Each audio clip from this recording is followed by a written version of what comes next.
एक नज़्म पेश करती हूँ उन परदेसियों के नाम जो अपनी माँ से दूर हैं।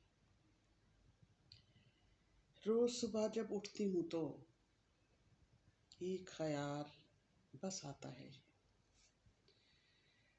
रोज़ सुबह जब उठती हूँ तो एक ख्याल बस आता है, ये कैसा होगा?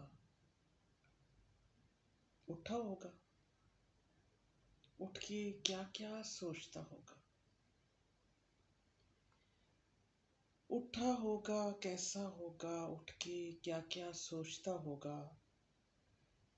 चूड़ी उसके नाम की लेके ताक पर रखे फोटो को मैं ऐसे देखूं जैसे कि अब धीरे धीरे बोल पड़ेगा, जिद करेगा। गोद में तेरे सर है रखना, चूरी मैंने नहीं खानी, तुमसे बातें करनी है बस।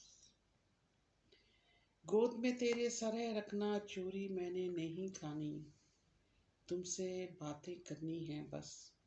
क्यों भेजा था देश पर आए, क्यों भेजा था देश पर आए, क्या एक मेरे नाम की रोटी तुझको भारी लगती थी? क्या एक मेरे नाम की रोटी तुझको भारी लगती थी? गुमसुम गुमसुम तकती उसको, आंख में आंसू भर के मैंने बोलना चाहा, गुंगसी हो गई। बोलना चाहा, गुंगसी हो गई। अब ये बैठी सोच रही हूँ, सच ही तो वो कहता था।